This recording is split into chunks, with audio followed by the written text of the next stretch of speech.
evening, good afternoon, good morning. I thought I would just open up with a little bit of this, just kind of popped out today, and I just thought I wanted to share it with you just in case it becomes something later on and some of you might recognize it. And I really like this thing.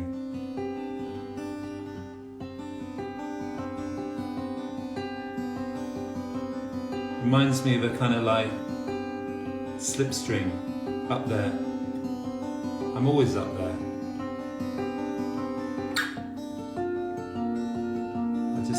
Sometimes you find these things and you just really like that thing.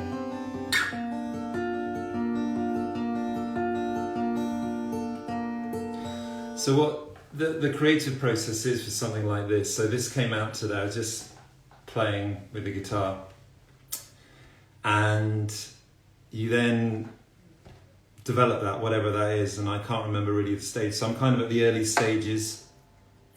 Just got to move house first, do that in 2 weeks' time, but yeah, so I just thought I might share that with you. So I'll put the guitar down and get to business. Right. Okay, I might take a lower seat actually, I'm on the stool here. That's better. Hello everybody, I'm going to plug myself in because this is like my drip feed mic. Okay. How are you all? How's it going? Wow, what a time, right? But we don't need to talk about that. I was going to bring Ziggy up, say hello, for a little bit of good humour, but I'm a bit got some Ziggy news. Ziggy had to go to the Ziggy had to go to the groomers. She's a collie springer, so she's got lots of hair. Just for kind of like, just because we couldn't be asked to. Every once in a while, you know, it's this thing. Anyway, she comes back, and her hair's about that short. She looks like a shorn sheep. So we're keeping. Ziggy's very ashamed at the moment, so she doesn't want to be seen in public until her hair's grown longer. Some of you might resonate with that. Okay, all right, hello everybody, I'm going to say hello. Gosh, someone says here, is Radiohead over? Not to my knowledge. Okay, how's Kid A anniversary box set coming along? I wouldn't know what you're talking about, there is no box set, so please. Poor Ziggy. Hi everybody, everybody's checking in. Okay, well, maybe it would be good to pull somebody in. Cornish Bunny, hello Cornish Bunny. Hello Saeed Shala. Hello Ed, it's me Casper, I'm your best friend. Ah, Casper. All right, hello everybody. Right, I'm going to pull somebody in now. I usually go on intuition now. So I'm just going to have a good look at the requests. See you all. There's a lot. Okay. Some of you I know. Okay, anybody from America? I don't know if it necessarily needs to be America. Okay, we can just figure this out, see how it feels. All right. I'm just going on. Oh, here we go. I like the name of this. I think this is Skeletobes. This is Toby. I'm going live with Toby. Hello, Toby. Oh, I've got to send a request. This is Toby, I think. Toby? I'm holding to, so. Hello? Waiting for Skeletobes. Is he going to come? Toby. Come to me, Toby. Come to me. Come.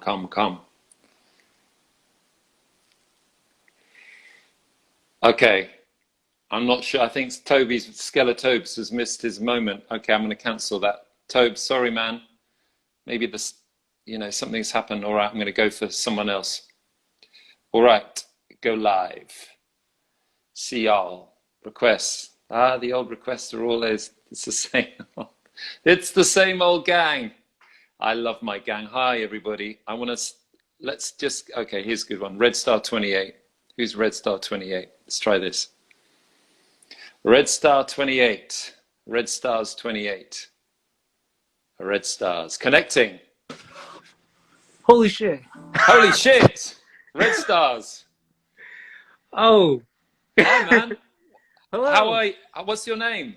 My name's my name's Brian. Brian. Where are you, Brian? I'm in Houston, Texas right now. Oh man, Houston. Wow. Oh. How you doing? Doing well. How's your Yeah. day been? What's your day been like so far? Been good. I just finished doing a guitar lesson. I'm actually about to head into work. Are you a teacher? You a guitar teacher? Yes, yeah. Oh, cool. I've been teaching for about 8 years now. Wow. I've been playing music for about 19. Do you teach kids? Is that what you do? Or do you teach any ages? I teach any ages. Right now the one I just finished was 4 years old. Oh, And wow. and my oldest right now is like about 45, something like that. What do they all want to play? What's the kind of, do they come along and say, can you teach us how to play Smells Like Teen Spirit or something? No. Like his he's actually pretty starting off pretty easy, stuff like that. He's been because of COVID, I've been doing everything online. Of course, yeah. But he's doing really well. He doesn't really have much he doesn't really listen to much music. But like right now, since we're just starting getting into like songs. Yeah. But like he really likes like little individuals, like picking notes. Yeah. So like this time around we're doing a Smile by Charlie Chapman. It's a really nice solo version of it. But it's this is pretty good on you, man. It's so important. Good teachers teaching, like our kids, like our kids both learn the drums. Mm-hmm. And you know, they've got a great drum teacher, and that any teacher who does a great job is worth their weight in gold, because you know your enthusiasm and the way that you teach and your energy helps kids get enthusiastic about, so you know, and 45-year-olds. I have to tell you a funny story. So I'm self-taught, so I'm a real mongrel in many ways. And around the time of OK Computer, just after OK Computer, and we had about 3 months off, and I thought I really need to get my chops together, because I was really feeling very kind of like, I'm sure you find this, like there are times when you just need to grow, right, in your playing, and you want to go and see. So I thought I'll go and see this guitar teacher who I don't know where I found, and I don't know why it always took about an hour to get there. And when I got there, it was the weirdest experience, because he knew what I did, and I had this really weird dynamic, because I was like feeling like he was like exasperated. He was just like the vibe that I got was like, I'm a way better guitar player than this guy, and he's having it away with this band, and it was a really weird dynamic, and I've had that a couple of times. And the really great teachers, there's a guy who I check in with occasionally called John Wheatcroft, he's at BIM over here, and he's the head of the guitar, and he's brilliant. He totally gets it, and I'm like, John, you know, I've had this. He said, listen, it's not about like being the virtuoso, it's about he makes me feel good about myself. But I've had teachers who made me feel really shit.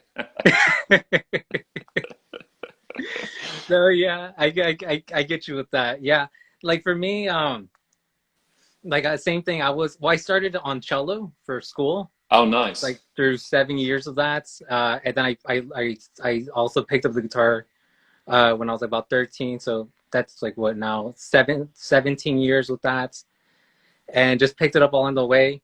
And then after high school, I couldn't afford to go to like any colleges or anything like that. So I just took like 2 music classes I could afford. Yeah. And just stuck with that until I found where I'm at right now. by just looking around, and that's the only spot. It's been my only job since for 8 years now. Oh wow. Was that, and Yeah. they just took a chance on me because I have no experience with anything else. Yeah. But I've always wanted to be a music teacher since like when I was like 12. So Yeah. what's the job that you're going out to now? Well, because of COVID, we're doing split lessons. So Okay. we're mainly just doing online, but Yeah. some students feel more comfortable doing in person Cool. because it is a big difference now, like Yeah, doing of course it online is. and in person. Yeah. But so we're doing that right now. So right now it's at 6. So I just gotta drive up to like the location just for half an hour lesson and then just drive back. Yeah. And he's just starting off actually this last week. So we took a big hit, like, because I usually have about like 22 students and now I only have like 6. Oh man, Brian, I'm sorry.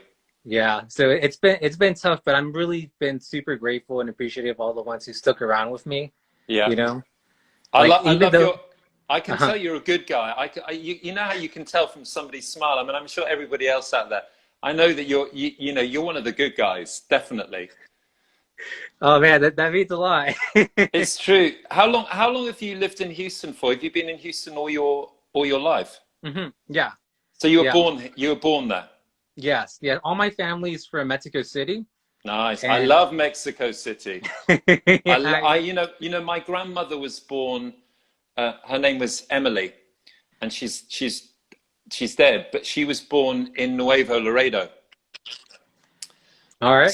So she's not Hispanic, but her first language was Spanish. And when she was 8, her parents moved her and her sister, the family, up to Fort Worth in Texas because she couldn't speak any English. She just spoke Spanish. And so I have this because I have a lot of family because my grandmother was in Texas, who was raised and born in Texas on the border. So I have a lot of family in Texas. So that was my first experience when I was a kid of coming to America, coming to Texas. But also I have this real deep love of all things Hispanic. I just love the culture. I love the warmth. I love the love. I love the love. I love I love the music. I probably talked about, I love mariachi. I love, and I love, for me, it's like whenever I'm in places like, when we're on tour in places like Texas and we've got a night off, or anywhere basically in the southern half of America, I'm like, okay, I need to eat really well. So I always ask for, like, can you tell me where the best mama and papa Mexican restaurant is? And I don't want to go to any chain or any of that nonsense. I want to go to the one where you get the love and you get the enchiladas and and I love it. I've had so many great experiences on tour, like where you enter the place and it's like being with family. Do you know what I mean? It's that love. So Yeah. Yeah. So Oh, well man. done. Thank you. Thank you so much. So how are you feeling at the moment? Are you how are you doing? I mean, do we dare talk about the what happens next week? How are you feeling about that? Oh, with the election, that thing. Yeah. I mean, honestly, there's a lot of tension. There's a lot of tension around, especially during these last couple of weeks. Like here in Texas, you could just see a lot of like just driving around with people's flags around, a lot of different rallies type of stuff. But like everyone, like, because of how like the mail-in ballots are working now like that, everyone knows that like on election day, it's not going to be like the final answer. It's going to most likely be like a week or almost until like the end of the month to actually get an actual result or a good answer. Yeah. But it's nerve-wracking, honestly. It's a weird thing.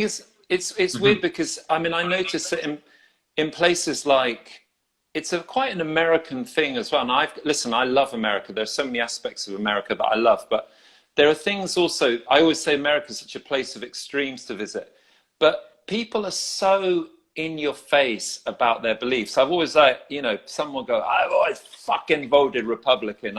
Fuck yeah. Or, people are very like, it's right in your face, isn't it? And I imagine at the moment it's really amped up, isn't it? And particularly in I guess in a place like, I mean, I guess it's all over, but in a place like Texas, which is so, it's like a place on steroids almost. Some of those larger than life characters.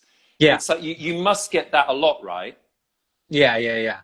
And especially now with, I mean, there's like certain parts of, in Houston that are definitely, like, you can say more relaxed, more liberal and stuff like that. Yeah. But yeah, there's occasionally like some spots are more Republican eyes like that.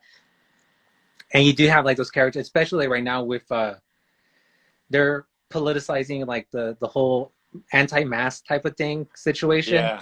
Yeah. So you get a lot of that, like especially in the beginning, like we're talking about like in April, where some stores were like not required, were requiring you just to, you know, put it on before you can even get in. And there's a lot of huge, you know, people outside arguing and stuff like that. Yeah. So it really brought up a lot of people like that. But not saying like every Republican is like that. No. Not at all. Just certain people. It just brings. You can like a lot of that stuff was like kind of like hidden away, or just not as much put out as publicly. Yeah. But then kind of like with everything going on, it just like pushed everything out. You can actually start seeing a lot of the like what's actually been there for the longest time. Yeah. Mm-hmm. Yeah. But, it's that weird. It's that whole. I mean, you know, I understand a lot of the arguments that people are talking about people are worried about this time being used as a time for, you know, for devious things that the government might get up to. But my whole thing about the mask thing is just like, you know, there are a lot of people, whether you believe in it or not, or that thing, there are a lot of people, and particularly old people, who are really concerned, and rightly concerned. So why wouldn't you, out of respect for them and other people who are scared, wear a mask?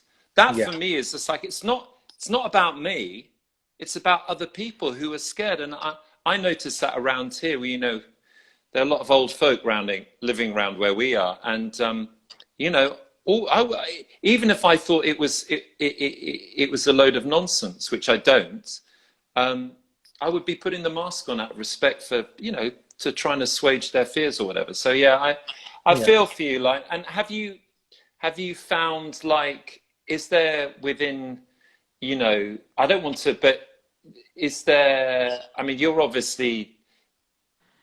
Is there within the Hispanic? What's the Hispanic working class? I'm not saying you're Hispanic working class, but we hear so many things like, we hear, okay, well, he was going to put the wall up and everything with Mexico, but then you hear about these huge kind of like real pro-Trumpers in sort of Hispanic working class. Would that be right as well? Is it just there's no kind of definite sort of groups? They're just there's a I can see like where there's some like where the pro like Hispanic Trump voters or supporters, whatever. There are some, but a good majority of them, I mean, it's just the way he, you know, how they just attack or image people since the beginning. It's like since 4 years ago, how he would just like tell us or tell people like who like he would assume we were at like that.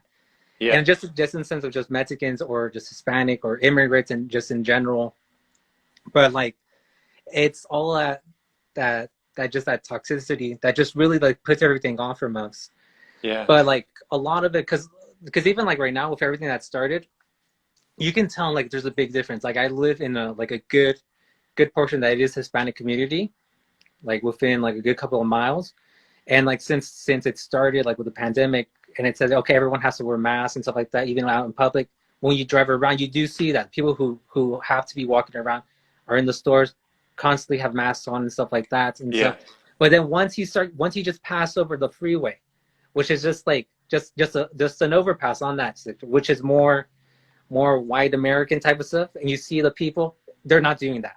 Yeah. They're exercising, they're doing everything outside, big group, and it's just across the freeway. That's it. There's a big difference. You can see that. Wow. And it's just you see all that, and you're like, you put it into yourself, and you're like, you know, why can't they just, you know, why do they have to like do stuff like that? You know, it's just like I said, it's almost like a common courtesy thing. They tell you to do it, just do it to protect if not for you, for someone else. Like my sister, she works at a cancer hospital here, and so she has to be working with all this people with cancer and with COVID at the same time. Wow. So it's a big thing. Unfortunately, I've lost 4 people in my family this year. Oh man, Brian, I'm so sorry. So it's it's been really hard. Oh my God. Um, I'm so so sorry. yeah, Did you lose them to cancer and COVID, or was it? um, well, I lost my grandparents Yeah. and an uncle to COVID, and then I actually lost a cousin last week. Oh, That, how but old was your cousin? um, 42, Oh something like that. man, Not that older than me. So like, and like, so it's a real thing for us. it's It's a a real real thing thing. from the beginning and stuff like that. Because even like right now, since like we have, I mean, I come from a big Hispanic family, Yeah. so we have like tons of parties together, stuff like that. I haven't seen anyone at all since February. We've had 3 newborns in our family as Oh well. wow. We haven't seen them at all. My grandmother from my dad's side lives just across the street from us, and we're the only ones taking care of her. She's about 92 now. So, and like we take care of her, we give her medicine, her food, but everyone hasn't been able to see her. So we're like the only ones that take care of her, just in the sense of just being safe, honestly. So it's been a lot. And then like seeing everyone around who like doesn't do their part or don't believe in it. It's just Yeah. it gets very frustrating It's a lot. so, and you're on the front line of it, and you're experiencing it so rawly. And I mean, my heart goes out for you. You as a family, though, I mean, I would think that because of the love and the strength and the warmth and the togetherness that you have, that you know, in times of loss, you know how to come together, presumably, and to honor, the people, your grandparents and your cousin, and you know, I'm very, I'm really sorry and thank you for sharing that with us, because there might be people out there watching who, I mean, I haven't lost anybody. I've had a friend who, her stepfather, she couldn't see, he was in intensive care, and no one was allowed to see him, and he passed away in intensive care. So and it's really important that, thank you for sharing. It's really important that people hear this. Hmm. Yeah, it is. Yeah, and it's been difficult, stuff like that, especially like this week coming up. It's for us, it's Dia de los Muertos. Yeah, So yeah. it's a It's a big day, it's right? yeah, it's a big day. So we don't know how to, because it's since a lot of it's been, well, all of it's been on my mother's side of the family. It's been hitting her a lot, and since we can't visit them at all because we can't travel like that. Yeah, It's even over there, they haven't been able to see anyone. Really, they have to keep their distance. So it's been hard for them. But this, what is it on? Well, this Saturday we've been just doing like everyone else, like just online like meetings and stuff parties. like Yeah, that, like for masses or ceremonies. We've been doing it for all of them, especially my grandparents, since they were really Catholic. yeah, Just to honor their wishes to whatever they wanted to. yeah, But like you said, hopefully, eventually this will, it gets better. I mean, yeah. I unfortunately I've experienced a lot of death in my life so far, but it doesn't get any easier. But it does get a little bit. I can kind of get a little bit better at it at a time. It's just getting hit 4 times in a row. It's tough. That's must be really, really hard. Do you do you when I mean, I haven't lost that many people, but the ones that I have, I find that occasionally I have these dreams about them, and they come back and it's very vivid. Do you have that thing when you kind of, you spend the night chatting, or do you have that? I haven't had one yet of my cousin, but I've had that before. Yeah. I know when my grandparents went, like at least 2 weeks later, I had this dream, and it was very weird and vivid, but like basically me and my sister were like walking into like this kind of swampy area, and there was like a shack there, and for some reason I knew that my grandfather built it for us. Wow. And I said, oh, this, he left this for us, and stuff like that's really nice. And then something that really touched me too was that there was a lot of like open windows, and there's like a lot of birds just sitting on the perches, and then a big parrot on top. And I was like really excited to see that. And I told my sister, oh, these were left by my grandmother because she really loved birds. Oh, And she wow. always had birds around, and that's something I remember in my childhood. She used to have a big parrots. So I was like, oh, my grandfather left this, this shack or this house for us, and my grandma left all these birds singing for us as well. I woke up, like, it felt really, really nice to be able to see that. Mm-hmm. Yeah. Do you ever find? I find like that I can feel sometimes. I remember like some of the momentous stuff. My grandfather, who died in who died in 1984, was like, when I was 16, he was kind of like the big kind of male figure in my life. My parents had split up, and I loved him dearly. And there've been times in my life when he's really come back, and I remember the first time, when Radiohead as a band, have you heard of the Glastonbury Festival over in Britain? Mm-hmm. So we played it, we headlined it for the first time in 1997, and it was a really, really big deal. It was a massive thing, and on the Saturday night, and it was like an out-of-body experience. But I always remember like feeling my grandfather right there. And like there was all this shit going up on stage, and it was a bit of a nightmare. And Tom had it worse than anyone. But I always remember like him being there, and I sort of turned to him at the end of the gig, and I was like, "That one's for you, Bunker." I used to call him Bunker, and he's there sometimes, And I think I'm a real believer in. I mean, I don't know if you've sort of followed any of this stuff, but I definitely subscribe to the whole notion of reincarnation, and also my experience, the way that I walk through life. I'm very aware of, if you like, the spirit world. That's a very, very important part of, what we see, the world that we see, and the world that we don't see, which of course is massive in Hispanic culture, isn't it, with Day of the Dead and everything like that. So mm-hmm. I always feel like these people, I mean, of course they physically leave you, and they're not by your side, but they are kind of by your side. You can sort of, you can dial in and tune in sometimes, and they're there. I feel really strongly like that. I mean, it's obviously not for everybody, but mm-hmm. No, but yeah. So what time's I'd say though, I know what I wanted to say. I love the sound of your family parties. I bet your family parties are amazing, right? Lots of music and dancing, and yeah, that and food, yeah.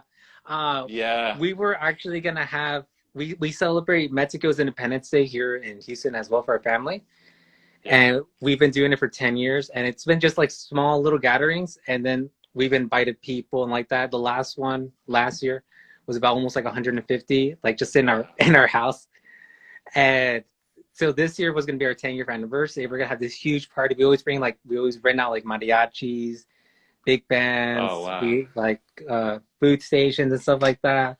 But yeah, it gets pretty fun. But we couldn't do that this year.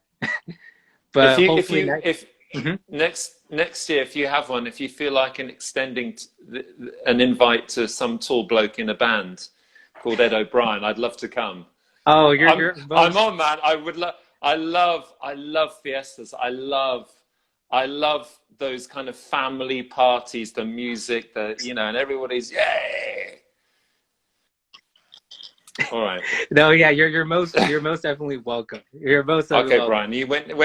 When we're through this, honestly, and you know, when we come through, when we're able to do that, please let's hook up. You know, and come along to a show, and you know, it'd be great to meet you in person. But I feel like I know you kind of in a way. It's so funny, this kind of random thing about like picking people from.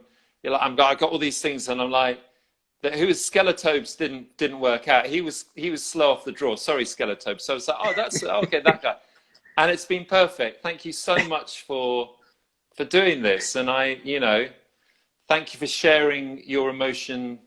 You know what you've been going through a bit, and you know, I just wish you well. I'm sending you love and strength, and it's been a real pleasure, Brian. Yeah, thank you, Ed. It's been a lot. I've really enjoyed all your like self-isolation videos you've been doing this whole time, all Oh, the people cool. you've interviewed and stuff like that. Your solo music, dude, it's amazing. It's so great. Thank you. It's a lot, yeah. I just got to write some um, new stuff now. I've really got to write some new stuff. I'm really feeling it, and you know, it's like I've been so lucky with everybody who's come along, whether it's people I've known or people I've, you know, pulled in through this. It feels, I was talking to my managers today, and for me, this feels very important because whilst I can't come out and play and, you know, and meet people and do, and this connection and I am so thankful to you and everyone else for this because I don't know. I mean, there are times when I think, oh, it's important to me, but then I think, oh, is anyone else? You know, are people just being nice? But I get the vibe that we've got something really, really lovely here. We're getting a little tribe and everything. So, thank you for being a part of it, Brian. no, yeah, thank you so much, Ed, for everything, for all All the right, music man. throughout the years and all that, and for just connecting like this right there. It was really nice. Thank you so much. All right, my friend. All right. Lots of love. All right, take care. Bye. All right, you too. Bye. I might try and pull someone else in. Sorry, I might try and pull someone else in. What's the time? What's the time? I don't want to be too late because I don't want to overextend my welcome. Maybe somebody quickly. I just wanted to say thank you to all of you at this time, and I just want to say thank you. I want to put a big hug around all of you, and yeah, maybe just pull one more person in, just for a quick 5 minutes, just to see.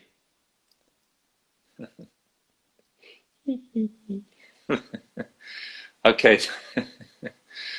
Okay. Maybe we should pull in Skeletobes. He's still hanging in there. Come on, Skeletobes. Let's see what you're about. But hang a sec. Maybe we should pull in. We've had a male. Maybe it should be. Sorry, Skeletobes. Maybe we should try and balance that. We've had a boy. Now it's time for a girl. Okay, Carla. Let's try Carla. Carla Winter.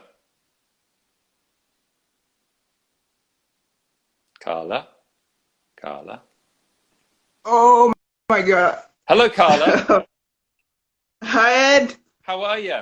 Oh my God. Where are you? I'm in Brazil. You're in Brazil. Whereabouts in Brazil? What? Where in Brazil? Oh, Mato Grosso do Sul. Ah, wow. Do you understand? You speak English? Do you speak? I non falo português. Yeah. Yeah, you understand. Yeah, Entiendo. I do. Okay, See. cool. How are you? Oh, my heart is really fast right now. Breathe. I've got a good book for you. All right. Have you heard of this book? Have you heard of this guy? No, it's the other way around. I'm sorry. Have you heard of Wim Hof? No, I don't. The Iceman. He breathes, right? That means nothing. That's in English, and it's the wrong way round. But he's all about breathing, and I've digressed. Sorry, Carla. Yeah. So you okay? You all right? Yeah, I'm shaking a little bit, but Okay, yeah. that's all right. That's okay. Cool. Well, I just wanted to Have say, you seen my shirt? No, I haven't Best seen band you. ever. Ah, do you like that band? Yeah. Have you seen that band live? Yeah, twice. Where in São Paulo? Yeah, both of the times in 29 and Yeah, 2018. Yeah. 2018. That was fun. Yeah. In the Yeah. Palmeiras That was, yeah. football stadium. Yeah. It was really, Yeah. really fun. Yeah, I love I cried Brazil. the whole time. I know that. I spend a lot of time. I find being in Brazil very emotional. I find it like it brings out, and in South America, like the emotions of the place. It's very easy to cry. It's very emotional, right? Yeah. Yeah. We scream a lot. We send a lot of love to you. Honestly, I can feel that. That's the thing I loved about when we lived in Brazil. I'm a Britishman, and one of the things British, you know, we're kind of quite uptight. And being in Brazil, I let go, and I opened my heart, and I got rid of a skin, got rid of it, shook it off.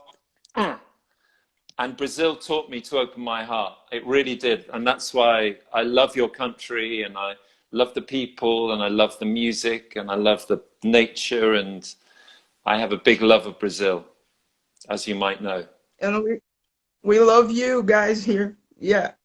We feel it. We feel always love coming to Brazil. Always, always, always, always. Yeah. All right, Carla. Well, listen, I hope you have a beautiful evening. I hope you have a lovely day. Thank you. Yeah? Thank you, Ed. All right. Lots of love. Same. Yeah, lots of love. Take care. All right. See ya. Thank you, Ed. Bye. Bye-bye. That was cool. All right, guys. I hope you have a lovely weekend, lovely week, rest of your day. Thank you for joining. I didn't think I had much to say this week. And all of you, I was just want to, there's Pac G Worldwide, the band, the rock band. I want to talk to you guys. Or let's have a, I'm really interested. They're from Louisville, Kentucky, I seem to remember. And I'd like to talk to you about what you're up to, and it sounds really interesting. So thank you all. Thank you for coming along. I hope it's been good. I've enjoyed it. I always send love to you. Big virtual hug. And let's do it next week. All right, good luck. Hey, it's a full moon. It's a blue moon on Saturday on Halloween. And if you know what that is, the blue moon is the second full moon in a month. That doesn't happen often. So it's quite auspicious, apparently. All right, my friends, my brothers and sisters, love you. Big love. Be good to one another. Be good to yourself. And let's see where we are in a week. All right. Lots of love, guys. Bye.